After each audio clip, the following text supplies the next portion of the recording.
En France, le couvre-feu sera étendu à 38 nouveaux départements dès vendredi soir. Le Premier ministre Jean Castex a justifié cette mesure par l'augmentation du nombre de cas de Covid-19.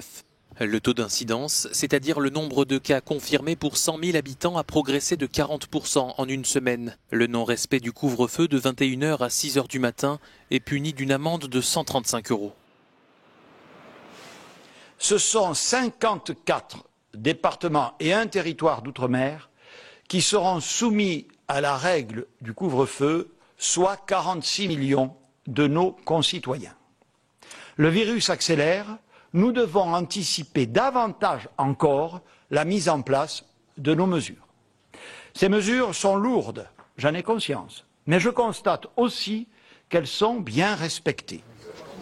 En Belgique, la ministre des Affaires étrangères, Sophie Wilmès, a été admise en soins intensifs après avoir contracté le coronavirus.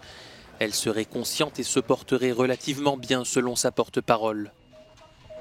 Elle fait donc partie des 3000 Belges actuellement hospitalisés. Les autorités craignent une saturation des lits d'hôpitaux dès la mi-novembre. De son côté, l'Allemagne enregistre pour la première fois plus de 10 000 nouvelles infections en 24 heures.